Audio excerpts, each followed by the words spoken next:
이 연주 자체도 정말 아름답지만 아름다운 가사를 우리가 함께 음미해 보았는데, 나를 지으신 이가 하나님이시고 모든 것은 하나님의 은혜라는 이 고백이 오늘 추수감사주의를 맞이하는 우리 모든 백성에게 귀한 믿음의 고백이 되기를 간절히 바랍니다. 일제강점기 때에 자신의 온몸으로 자신의 마음을 표현했던 이상화 시인의 빼앗긴 들에도 봄은 오는가의 한 부분을 읽어드리겠습니다. 나비제비야 깝치지 마라, 맨드라미 들막꽃에도 인사를 해야지.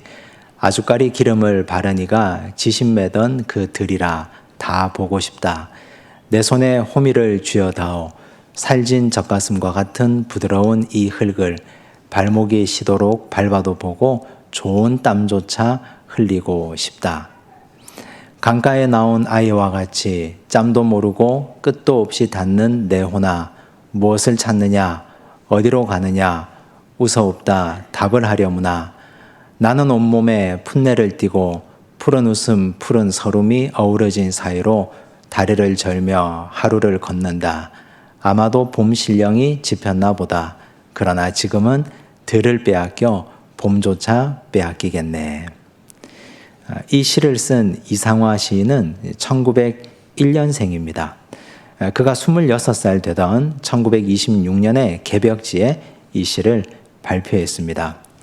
그는 1901년에 대구에서 아주 부잣집의 사형제 중에 둘째 아들로 태어났습니다. 특이한 것은 그의 집의 사형제 모두가 독립운동에 투신했다는 점입니다. 그는 19살 되던 1919년에 3.1 독립 만세운동을 주도한 혐의로 체포령이 내려집니다. 수배를 피해서 서울에 머무는 동안 당대를 주름잡았던 문인들과 함께 교제하고 어울렸습니다. 그때 그 기간을 통해서 그의 마음속에 잠들어 있었던 시적인 감수성이 일깨워집니다. 그는 프랑스에 가서 문학 공부를 더 하려고 일단 일본에 머무릅니다. 하지만 일본에 머무르는 동안 관동 대지진이 일어나서 그만 유학을 포기하고 다시 귀국합니다. 귀국한 후로 저항시를 비롯해서 민족의 독립을 염원하는 수많은 작품을 발표했습니다. 그 후에 그는 만주에서 독립운동을 하고 있었던 큰형님을 만나기 위해서 만주에 군자금을 전해주고 돌아오던 길에 체포됩니다. 모진 고문을 이겨내고 결국은 그는 석방되었지만, 그러나 그 고문의 후유증으로 위암과 폐결핵을 앓다가 43살 1943년 4월에 세상을 떠났습니다. 그가 살았던 시절을 우리가 돌이켜보면 우리 민족이 가장 암울했고 가장 고통스러웠고 희망이 없던 시절을 그는 살았습니다. 10살 때 경술 국치가 있었고 19살 때 3.1 독립 만세 운동이 있었습니다. 그런데 그는 독립을 2년 앞둔 1943년 그만 세상을 떠나고 만 것입니다. 그의 작품 전체를 들여다보면 도대체 언제까지입니까? 우리가 언제까지 일제의 식민지로 살아야 하는 것입니까? 우리도 기계를 마음껏 펼치고 이 땅의 흙을 마음껏 만져보고 이 땅의 흙에 얼굴을 부비고 독립민족의 자손으로 살고 싶습니다 하는 염원이 시마다 다 적나라하게 드러나고 있습니다. 우리는 이분만큼은 아니지만 오늘 이 시대를 살아가고 있는 이 땅의 백성들도 도대체 하나님 언제까지입니까? 하는 질문을 하고 있습니다. 코로나19 때문입니다. 어제 11월 14일로 인해서 우리나라에 코로나19 첫 확진자가 발병한 지 딱 300일이 되었습니다. 지난 300일의 여정을 돌아보면 숨가쁜 시간들이었습니다. 지난 2월에 대구에서 신천지 사태로 코로나19 확진자가 급증하면서 교회도 13주 동안 온라인 예배로 전환했습니다. 어렵사리 문을 다시 열었지만 8월에 다시 온라인 예배로 전환했다가 10월에 다시 문을 열고 조심스럽게 여기까지 오고 있습니다. 교회는 모이는 예배와 흩어지는 공동체로 믿음이 성장합니다. 모여서 예배 드리고 말씀 듣고 성도의 교제를 나누고 함께 식사하고 함께 교제하면서 믿음이 더 깊어집니다. 교회 학교 학생들은 말할 나위도 없습니다. 그런데 그 가운데 절반을 못하고 있으니 얼마나 답답한 노릇입니까? 교회도 교회지만 경제도 밑바닥입니다. 전 세계 경제가 글로벌화되어서 모두가 다 연동되어 돌아가는 통에 중소하청업체는 견디기가 무척 어렵습니다. 영세 자영업자들의 폐업이 속출하고 있습니다. 청년들의 취업은 갈수록 더 멀고 먼 산이 되었습니다. 우리는 이런 상황을 맞이하고 보내면서 지난 300일을 달려왔는데 그런데 어느덧 오늘이 추수감사주일입니다. 몹시 당황스럽습니다. 도대체 오늘 우리는 무엇에 감사라는 말인가? 그래도 과거에는 양손에 쥔 것이 있었는데 무언가 감사할 거리가 있기는 했는데 그런데 지금은 손에 쥔 것도 없고 감사하려고 아무리 찾아봐도 감사할 것이 없습니다. 불편하고 당황스럽습니다. 많은 분들이 그런 마음을 아마 느끼고 고백할 것입니다. 오늘 우리가 이 추수감사주일을 맞이하면서 다윗의 시편을 통해서 그러면 우리는 이럴 때에 무엇을 붙잡아야 하는가? 다윗은 그런 험난한 인생에서 도대체 무엇을 붙잡고 이기고 승리했는가 하는 모습을 살펴보고 우리가 붙잡아야 될 것을 확실히 붙잡는 믿음의 백성 되시기를 간절히 바랍니다. 오늘 말씀 우선 1절과 2절을 보시겠습니다. 함께 읽습니다. 여호와여 어느 때까지니까 나를 영원히 잊으시나이까 주의 얼굴을 나에게서 어느 때까지 숨기시겠나이까 나의 영혼이 번민하고 종일토록 마음에 근심하기를 어느 때까지 하오며 내 원수가 나를 치며 자랑하기를 어느 때까지 하리이까. 다윗은 이 짧은 1절과 2절에서 도대체 하나님 언제까지입니까? 어느 때까지 우리가 이 고통을 겪어야 됩니까? 이 말을 4번이나 반복하고 있습니다. 그는 지금 이 상황이 광야에 있었던 것이 분명합니다. 다윗 일생을 길게 보면 그가 광야에서 오랜 세월을 보낸 것이 2번 있었습니다. 첫 번째는 젊은 시절입니다. 사울의 칼날을 피해서 그가 광야를 전전하면서 10수년을 다녔던 세월이 광야 생활의 다윗이었습니다. 2번째 광야 생활은 늙음하게 있었던 일입니다. 아들 압살롬에게 왕위를 찬탈당했습니다. 그는 쫓겨났습니다. 늙은 다윗입니다. 그래서 그는 늙은 몸으로 다시 광야로 나갔습니다. 어떤 모습이든 광야는 힘든 곳입니다. 마음도 힘들고 몸도 힘든 곳입니다. 만약에 전자의 상황에서 다윗이 광야 생활을 했더라면 사울이라는 거대한 벽이 엄청난 권력이 매일같이 자신의 숨통을 조여왔을 것입니다. 사울은 한나라의 왕이었습니다. 절대적인 지존이었고 군사력을 양손에 다 가지고 있는 사람이었습니다. 그는 군대를 이끌고 그의 목숨을 찾기 위해서 온 광야를 휘젓고 다닙니다. 언제 잡혀서 언제 그 생명이 끊어지더라도 전혀 이상치 않을 그런 고통의 시간을 매일매일 견디고 있습니다.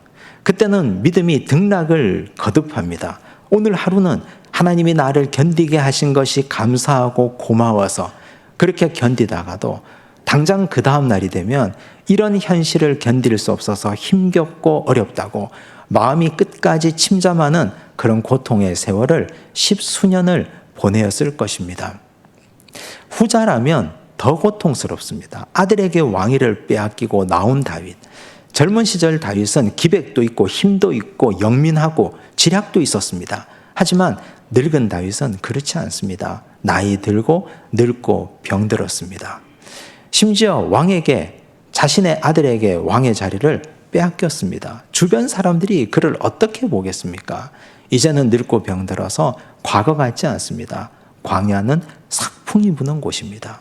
그런 곳에서 그는 고통을 호소하고 있습니다. 언제까지입니까? 언제까지입니까? 라고 호소하는 다윗의 모습은 우리의 모습과 다르지 않습니다. 하나님이 시간의 고삐를 쥐고 있습니다. 시간의 고삐를 쥐고 있는 하나님 앞에 인생은 항상 하나님께 외칩니다. 언제까지입니까? 믿음이 좋은 사람도 예외는 아닙니다. 다윗처럼 훌륭한 믿음을 가진 하나님 마음에 합한 사람 다윗도 역시 우리와 똑같습니다. 우린 다윗을 통해서 동질감도 느끼고 위로도 받습니다. 우리도 역시 하나님 언제까지입니까? 이 경제적인 길고 긴 고통이 언제까지입니까? 우린 언제까지 이 마스크에서 해방될 수 없는 것입니까? 우리 가정 경제는, 우리 삶은 언제쯤 나아지는 것입니까? 이렇게 우리가 하나님께 호소하고 있지 않습니까? 그런데 여기서 끝이 아니었습니다. 다윗은 더 깊은 곳으로, 더 깊은 절망의 수렁으로 빠져들고 있습니다. 3절과 4절을 보십시오. 함께 읽습니다. 여호와 내 하나님이여 나를 생각하사 응답하시고 나의 눈을 밝히소서. 두렵건대 내가 사망의 잠을 잘까 하오며 두렵건대 나의 원수가 이르기를 내가 그를 이겼다 할까 하오며 내가 흔들릴 때에 나의 대적들이 기뻐할까 하나이다. 다윗은 두 가지가 두려웠습니다. 첫 번째는 사망의 잠을 잘까 두렵다. 이 말은 주변의 모든 사람들에게 잊혀진 존재가 될까 두려웠다는 뜻입니다. 두 번째는 대적들이 기뻐할까 두려워했습니다. 다윗 주변에 수많은 그의 목숨을 노리는 대적들이 다윗 이제는 끝났구나, 기뻐하며 손뼉치며 환호하는 것, 이것을 견딜 수 없어 했습니다.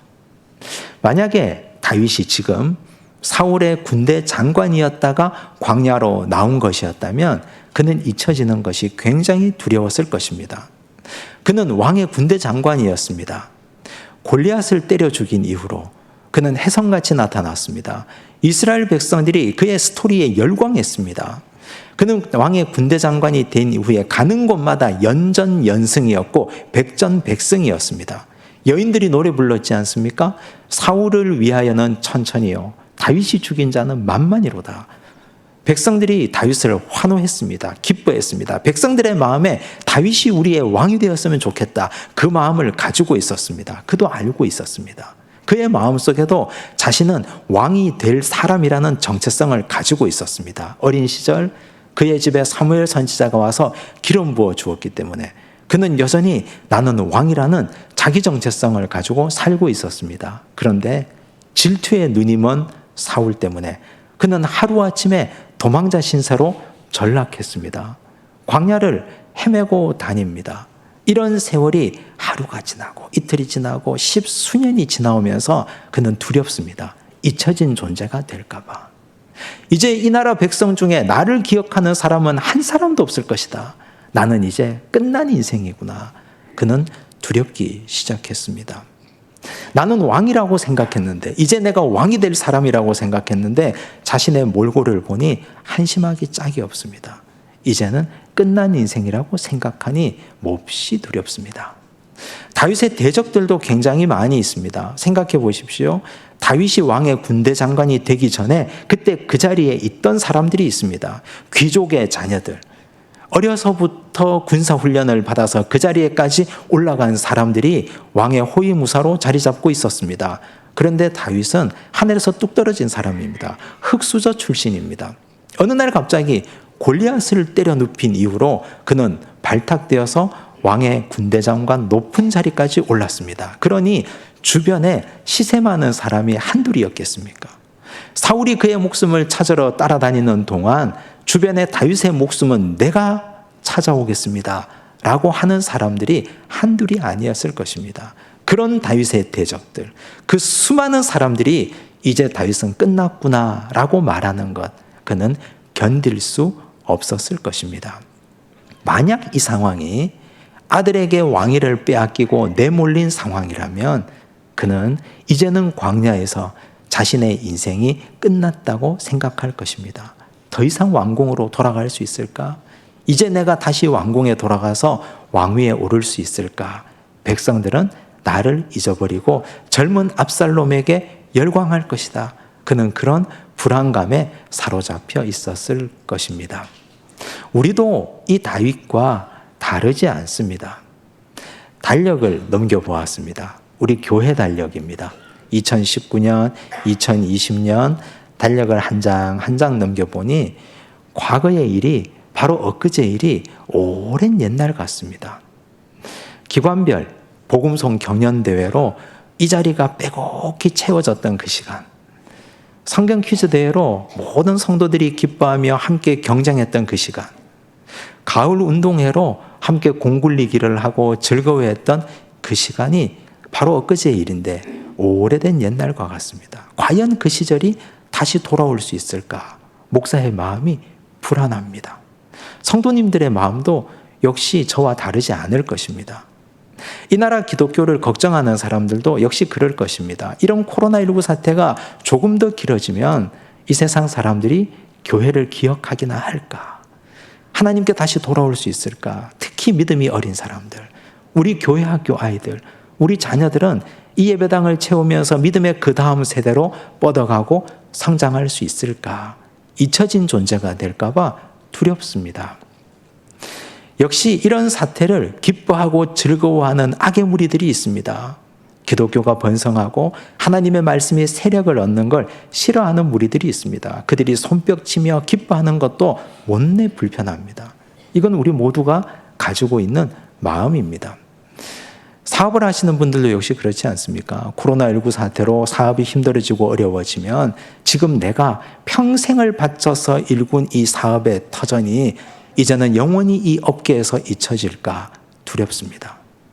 직장에 취업을 하지 못해서 오랫동안 고생했던 우리 청년들, 시험을 준비해도 계속해서 떨어지고 사람을 뽑지 않아서 기다렸던 청년들, 이제 이대로 나의 청년 시절이 끝나는구나 두려워하는 마음이 그들 마음에 왜 없겠습니까?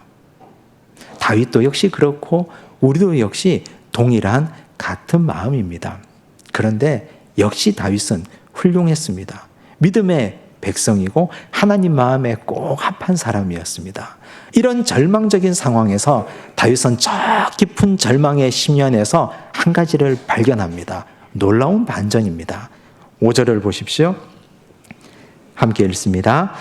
나는 오직 주의 사랑을 의지하여 싸우니 나의 마음은 주의 구원을 기뻐하리이다. 그가 여기서 건져 올린 것, 그가 붙잡았던 것 한 가지는 하나님의 사랑이었습니다. 그는 절망의 깊은 곳에서 자기 자신을 직면했습니다. 내가 언제부터 왕의 군대 장관이었는가? 내가 언제부터 권력과 권세를 양손에 잡은 왕이었던가? 그는 그것을 깨닫기 시작했던 것입니다. 원래 나는 아버지 이새의 집에서 아버지에게조차도 인정받지 못하던 아버지의 막내 아들 다윗이었음을 깨달았습니다. 사무엘 선지자가 왕에게 기름 붓기 위해서 하나님의 인도하심을 받고 다윗의 집에 왔습니다. 그러나 아버지 이새는 다윗을 하찮게 여겼습니다. 아버지가 볼 때 그는 보잘것없는 아들이었습니다. 너는 저기 들판에 가서 양이나 치고 있어라. 들어오지 마라 했습니다. 아버지에게도 인정받지 못하던 다윗을 하나님이 건져 올렸습니다. 하나님이 그에게 기름을 부어주셨습니다. 그래서 그가 왕이 될 사람이 된 것입니다.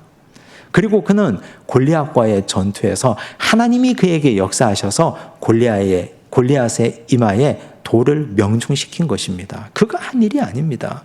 그는 전술 훈련도 받지 못했고 군사 학교도 다닌 적이 없습니다. 그런데 가는 곳마다 백전백승한 것은 하나님이 그와 함께 하셨다는 증거가 아니고 무엇이겠습니까? 사람으로는 할 수 없는 일이었습니다. 그런데 그는 이 모든 것이 자신이 이룬 것이라고 착각하고 있었습니다. 그렇게 해서 내가 왕이 될 사람의 반열에 올랐는데 이제 내가 사람들에게 잊혀지는 존재가 된다는 것이 불안했다는 것.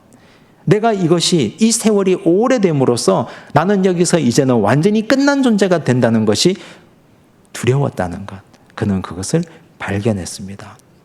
이제 그는 한 가지 확실한 것 이 하나를 붙잡았는데 이런 상황에서도 모든 것이 다 사라지는 이 상황에서도 남아있는 한 가지는 하나님이 나를 사랑하신다는 사실이었습니다. 권력도 마치 손에 움켜진 모래처럼 다 소나기 사이로 빠져나가 버리고 세상의 물질도 바닷물을 움켜잡은 손처럼 하나도 남김없이 다 빠져나가는데 여전히 남아있는 것 유일한 한 가지는 하나님이 나를 사랑하신다는 확실한 사실이었습니다. 그는 이것을 붙잡고 이제 힘을 내기 시작합니다. 우리도 역시 그렇지 않습니까? 하나님께서 우리에게 모든 것 다 가져가셔도 우리에게 남아있는 것 한 가지가 있는데 그건 바로 하나님이 나를 사랑하신다는 사실입니다. 만약 하나님께서 우리에게 물질을 주셔서 우리를 사랑하시고 우리에게 지위와 권력을 주셔서 사랑하신다고 한다면 세상에 가장 불쌍한 자는 바로 예수 그리스도입니다. 우리는 욥도 알고 있고 예수님도 알고 있고 사도 바울도 알고 있지 않습니까? 그런데 그분이 당한 고난, 하나님께서 그들을 사랑하지 않아서 당한 고난이 아님을 우린 잘 알고 있습니다. 하나님께서 그 사랑하시는 자에게 광야의 시간과 훈련의 시간과 견딜 수 있는 고통의 시간을 허락해 주시는 줄로 믿습니다. 많은 사람들은 나를 비롯한 수많은 사람들은 내가 가지고 있는 것과 하나님의 사랑을 비례적으로 생각합니다. 하지만 그렇지 않습니다. 우리는 인생을 살면서 여러 번 직책이 바뀌고 옷을 여러 번 갈아입습니다. 어떤 직책을 가지든 어떤 사회적 지위를 가지든 하나님의 사랑은 영원토록 동일하고 변함없습니다. 요셉을 보십시오. 요셉은 아버지 집에서 채색 옷을 입고 살았습니다. 형들이 그걸 미워해서 채색 옷을 벗기고 팔아버렸습니다. 노예가 되었습니다. 노예의 옷을 입었습니다. 노예로서 성실하게 살았지만 보디발 아내의 모함에 빠져서 그는 다시 죄수복을 입습니다. 바로의 꿈을 해몽하고 그는 이집트의 총리가 되고 총리의 복을 입습니다. 옷이 여러 번 바뀌었습니다. 그러나 그는 동일했습니다. 하나님이 나를 사랑하신다는 사실로 그는 변함없이 일정하게 동일했습니다. 채색 옷을 입고 있을 때나 노예로서 옷을 입고 있을 때나 죄수의 옷을 입고 있을 때나 총리의 옷을 입고 있을 때 하나님은 그런 요셉을 어찌 사랑하지 않을 수 있겠습니까? 우리가 입고 있는 옷이 나를 나타내는 것이 아닙니다. 다윗이 그가 군대 장관으로 멋진 칼을 휘두르며 왕궁에 있을 때나 광야에 있을 때나 그가 왕의 자리에서 천하를 호령하는 자리에 있을 때나 빈털터리가 되어서 광야에 있을 때나 변함없이 동일한 사실은 하나님이 다윗을 사랑한다는 사실이었습니다. 오늘 우리에게도 이 놀라운 능력과 은혜가 있기를 간절히 바랍니다. 시간의 고삐를 잡고 계시는 하나님이 왜 이 시간의 고삐를 쥐고 풀어놓지 않느냐? 우리의 허세를 다스리기 위함입니다. 우리는 언제까지입니까? 하나님 도대체 언제까지입니까? 라고 부르짖고 있지만 이 부르짖음 가운데 우리가 지난날 쌓아 올렸던 모래성 같은 허세들이 다 무너지기 시작합니다. 우리는 처음부터 부자가 아니었고 처음부터 이 나라 이 땅에 교회가 가득 찬 것이 아니었습니다. 변함없는 사실, 하나님 아버지가 나를 사랑하신다는 이 사실, 이 한 가지만 꼭 기억하시면 우리는 거기서 더 한 걸음 나아갈 수 있습니다. 6절을 보십시오. 함께 읽습니다. 내가 여호와를 찬송하리니 이는 주께서 내게 은덕을 베푸심이로다. 어느 때까지입니까? 어느 때까지입니까? 4번이나 거듭해서 외치고 탄원하던 다윗의 입에서 내가 주를 찬송하오리니 찬양이 터져 나옵니다. 어떻게 이런 찬양이 나오는 것일까요? 상황은 변하지 않았는데 똑같이 광야에서 지금 고난받고 있는데 그의 입술에 찬양이 나오는 이유는 하나님의 사랑을 다시 새롭게 발견했기 때문입니다. 오늘 우리가 경험하는 2020년의 추수감사주일은 우리가 지금껏 경험했던 추수감사주일과 굉장히 다른 날입니다. 비록 손에 쥔 것이 아무것도 없어도 주변 상황은 여러 가지 복잡한 상황을 예고하고 있다 하더라도 우리 한 가지 변함없는 사실, 하나님께서 우리 인생을 지극히 사랑하신다는 이 사실, 이것 꼭 붙잡으시고 하나님의 이름을 영화롭게 찬양하시기를 간절히 바랍니다. 그러면 우리는 훗날 시간이 한참 지난 이후에 그때는 그랬었지. 그때 내가 아무것도 없어도 하나님 사랑에 의지해서 하나님을 찬양했다. 이 놀라운 역사가 우리 인생의 영원한 훈장처럼 고백되기를 간절히 바랍니다. 기도하겠습니다. 하나님 아버지 감사합니다. 2020년 추수감사주일을 우리들에게 허락해 주셨습니다. 우리는 이상화 시인처럼 다윗처럼 도대체 언제 이 고통이 끝납니까? 하나님께 탄원하며 외쳤습니다. 두려워도 했습니다. 잊혀진 존재가 될까봐 대적들 때문에 불편했습니다. 하지만 그 과정에서 다윗처럼 깨닫습니다. 모든 것 다 사라져도 하나님이 나를 사랑하신다는 이 사실은 변함없는 진리의 사실이라는 것을 깨닫고 확신합니다. 하나님 사랑 위에 새롭게 집을 짓습니다. 하나님 사랑 위에 새롭게 시작하려 합니다. 하나님 오늘 우리에게 능력 더하여 주시고 찬양의 입술을 허락하여 주시옵소서. 모든 말씀 예수님 이름으로 기도드리옵나이다. 아멘.